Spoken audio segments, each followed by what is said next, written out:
Hello, everyone. It's time for Vanished Chicagoland Stories, the podcast. I'm your host, Pete Costanas. This is episode 220, season 9. Today's date is May 16th, 2023, and welcome to the show. On today's program, I will talk about the marathon taxi cab vehicles. Oh, those classic taxi cabs you used to see in the Loop, in Chicago's Loop, that is. Oh. And also, I will talk about the Auchan Hypermarket store that was here in the Chicagoland area briefly. So I'll talk about my memories of that. But first, the program will go into a commercial break. And this program is brought to you by Shake and Bake, barbecue style. So we know this product very well. So here's a commercial from 1975. So sit back and relax, and I'll be right back with the program. Thank you, everyone. George and I have a brand new barbecue grill indoors. It's our oven. Thanks to Shake and Bake coating mix, barbecue style. Turns your oven into a barbecue grill. Shake your chicken, then bake. No basting, no turning. It makes its own tangy, tomatoey barbecue sauce. You get real barbecue chicken, just like you cooked it on the grill. Try Shake and Bake, barbecue style. And turn your oven into a barbecue grill. One for chicken, one for pork chops and ribs.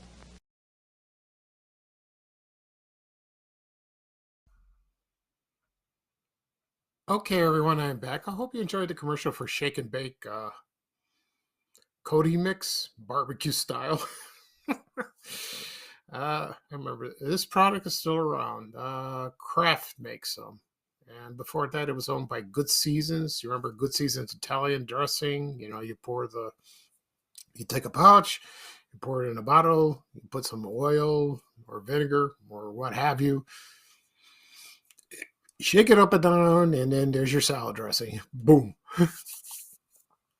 So my memories of that, let's see, the products started in the 60s. When we lived in the Roseland neighborhood, my mom bought this, probably at the A&P or a Gately's People store in the basement. They had a grocery store there, or National Foods.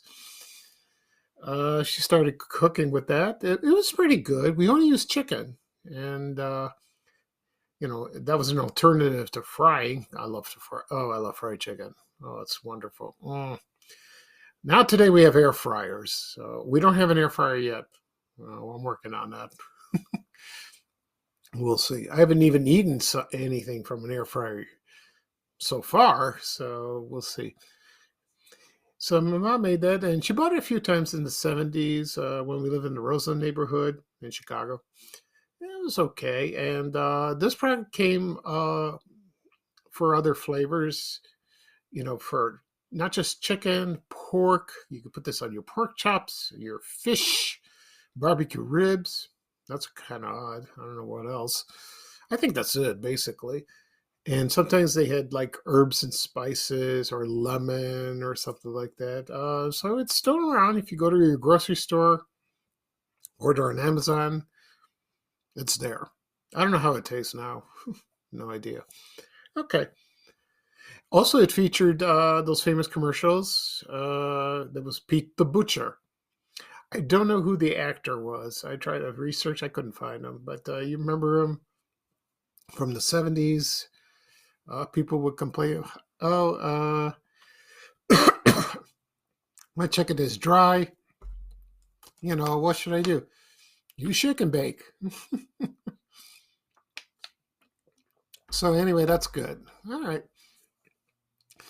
So at the beginning of the program, I mentioned that I'm going to talk about marathon taxi cab vehicles in Chicago. Also, the Auchan Hypermarket store. That was located in Bridgeview, Illinois, and it was there briefly. We'll talk about both of those coming up. Before I get started, I want to mention something. This past Sunday was Mother's Day. It was very nice. My brother and I took my mom to church.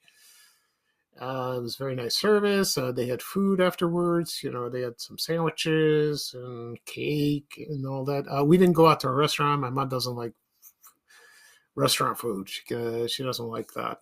I don't blame her, but she don't like crowds either. But we talked to people and other mothers and their, you know, and also one meeting, people came over and said, "Oh, I love your podcast. I love your page." They suggested talk about this, talk about that on your podcast, talk about service merchandise, talk about McDade's, anything. Come back in the thirsty whale. Which, by the way, those last two I never talked. I haven't discussed them yet. I will soon. So I'm open for suggestions. So that's great.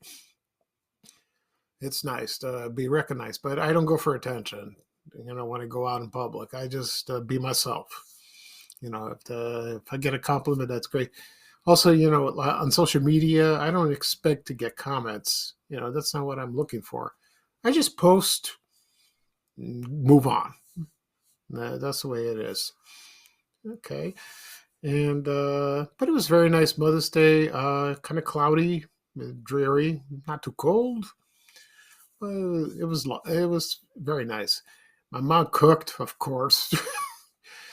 She don't like my cooking, so that's out. So she made a baked masticholi. It's one of my favorites. It was not too hard. I helped her with that. But we might go out to dinner sometime this week. We'll see. Avoid the crowds. Go to a nice place. She'd like that. Okay. So now let's get started with the show. For Marathon taxi cab vehicles, Marathon was that was produced from the Checker Motors Corporation.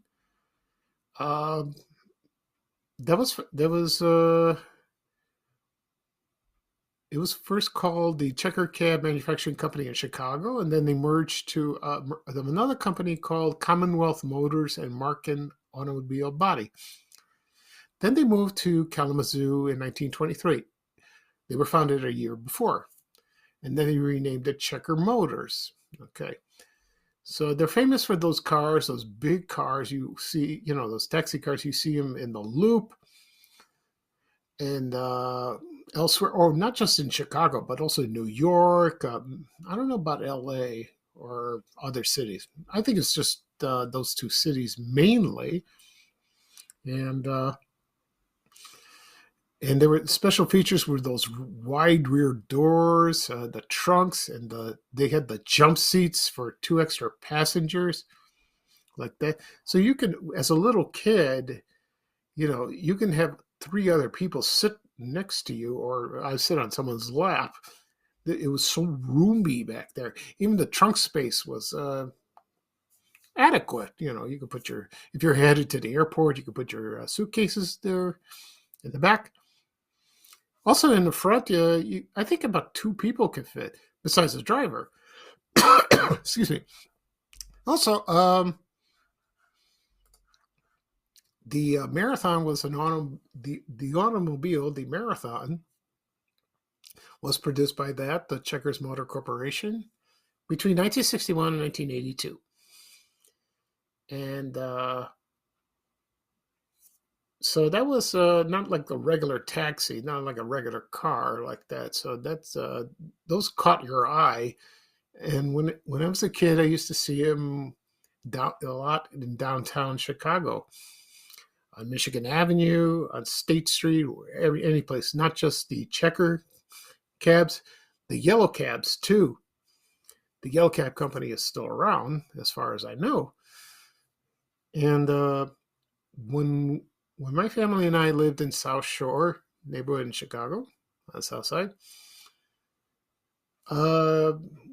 we lived on South Colfax Avenue in an apartment building on the second floor. And outside by the porch, we could see the view of the cab company. And so that was on Exchange Avenue, and we saw all the cabs drive out or they pull in, and it was fascinating to watch. And I begged my mom to take me see up front to see how they all lined up like that. She said, yeah, she did that one day. Excuse me. So she did that, and so that was fun to watch. Oh, for a little kid, it was fun. It really was. So that's what I remember mostly. And you've seen those in movies and television. One famous scene in the movie was Tootsie, where Dustin Hoffman, I don't know if that was the same cab. I don't know. I don't think so. Where he was dressed up as Dorothy Michaels, the soap opera star. He or she wanted to get a cab, but he took the passenger out of the cab and then threw him on the ground, and then she went in.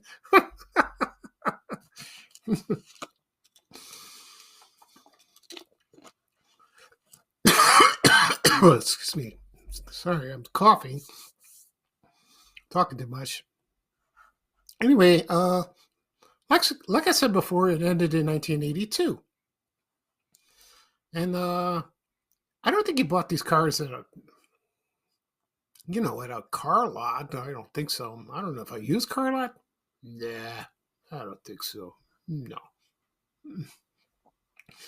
I don't think you did. But a lot of people were missing those. I think there was a cab company up in the Uptown neighborhood in Chicago. I think it was there. So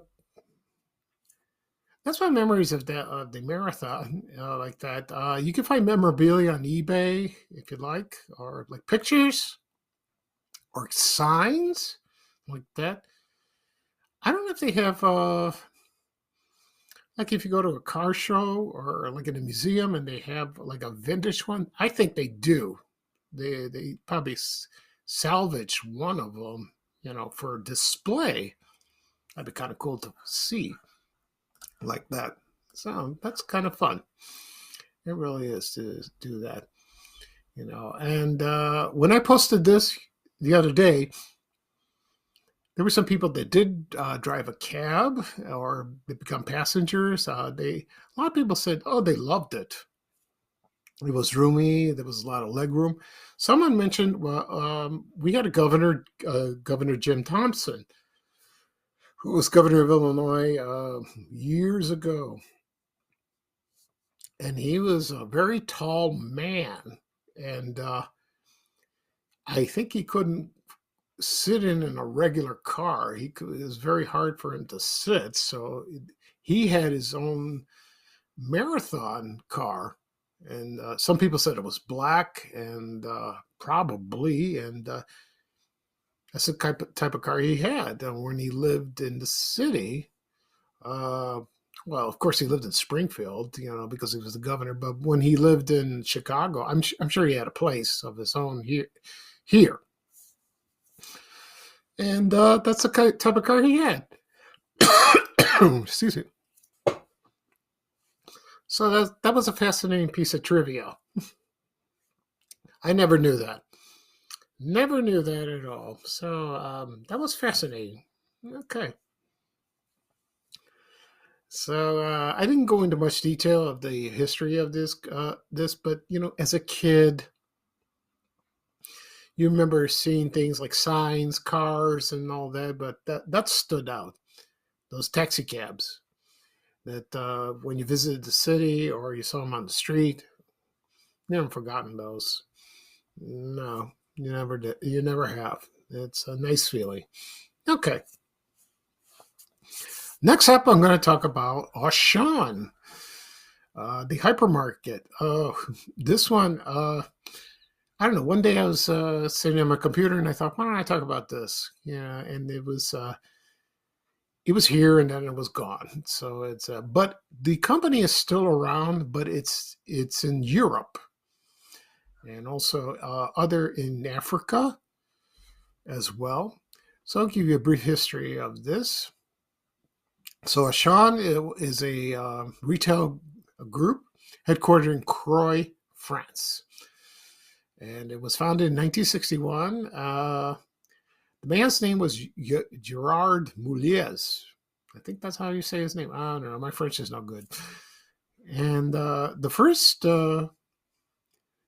shop of Auchan, that is, was in Roubaix. I can't pronounce French, and that's located. It's a city up in northern France, and that store was like a big box store, and they had everything, not just food. They had clothes, anything, like that. So, and it took off. It really did, and it's very popular to this day. And it's not just in France, it's in Spain, it's in Portugal, Luxembourg, Poland, Romania, Hungary, Ukraine, Russia, and also in Taiwan and Senegal, in Africa, also Tunisia. So they expanded, all that. But it took a while to decide to come to America. Okay. So in America, they decided to expand to the United States, which they did.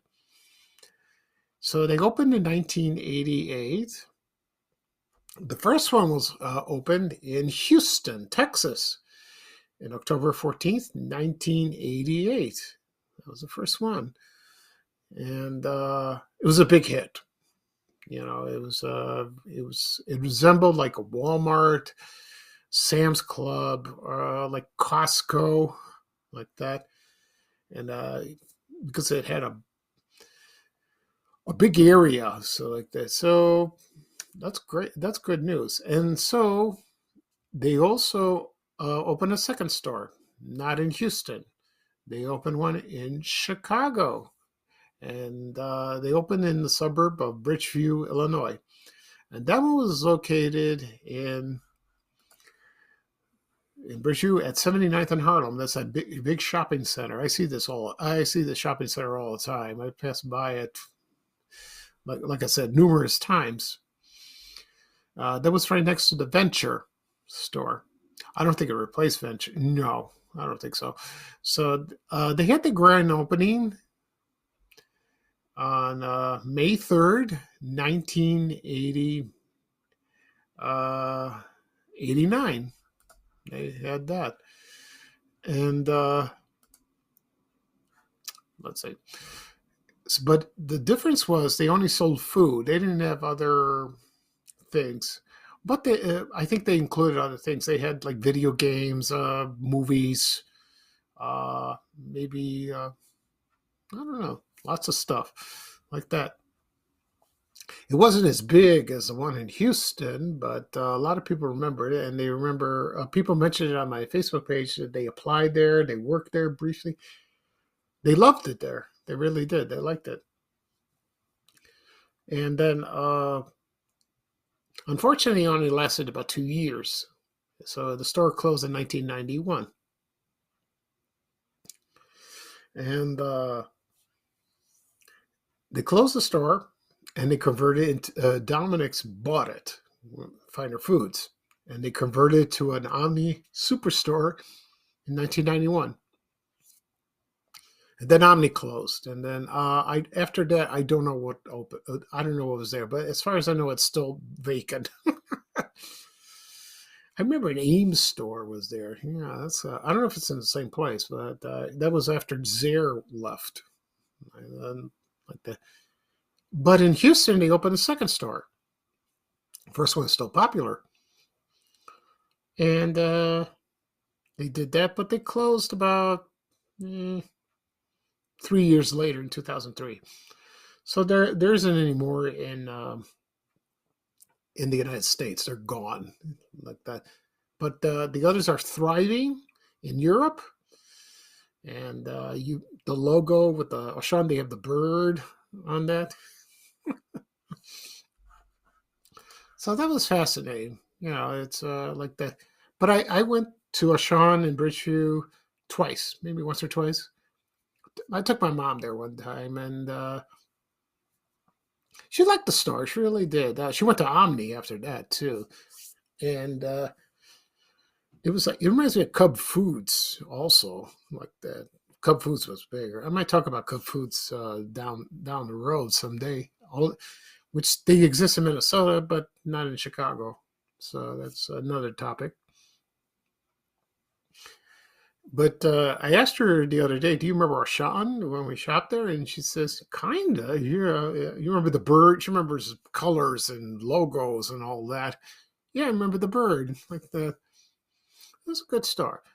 They had everything. I heard they had a big cheese selection, not just French cheese, maybe other cheeses from other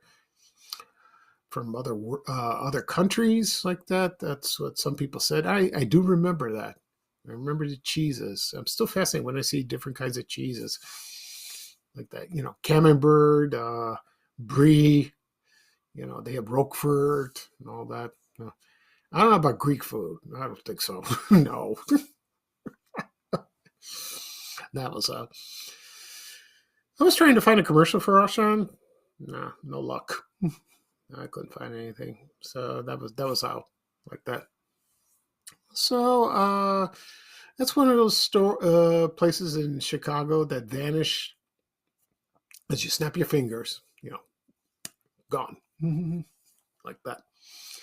So that's a shame. Okay. So this is a short podcast, and so I'm done for the day. So I'll do a recap of what I talked about. I talked about the marathon taxi cab vehicles in Chicago. Also, the Auchan Hypermarket stores that was located in Bridgeview, Illinois, at 79th Street and South Harlem Avenue.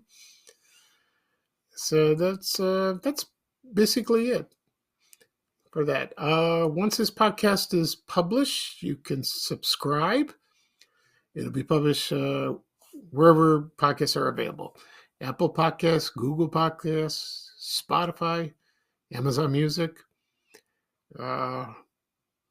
Also, it'll be on my YouTube channel, the Chicagoland Stories, the podcast. A couple people asked me, where can I listen? Where can I don't like apps and all that. You can listen on my YouTube channel. Hit the subscribe button, and you'll get a notification of the next episode. If you do that, you'll get this episode today. It'll be published this afternoon. Also, it'll be posted on my social media accounts, Facebook and Twitter. Also, on my website, vanishchicagoland.blog. Yeah. So that's good. So we reached 220. That's pretty good. We got 5 more for the end for the season 10, 9. For season 9, we're going to start season 10 after that. Next podcast episode will be coming up probably this weekend. We'll see. I'll think of something. I think I have an idea. I just thought of it. It'd be kind of cool. Okay. So this is Pete Costanis, your host for Vanish Chicagoland Stories, the podcast. Thank you for joining me. I'm sorry to be too brief, and forgive me for coughing.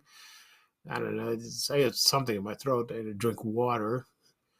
A lot of water, that is. And so here's bye-bye for me, and here's a bye-bye from Ray Rayner with a little traveling music, as always. So take it away, Ray. So long, everyone. Take care. We have to go. Bye, bye, bye.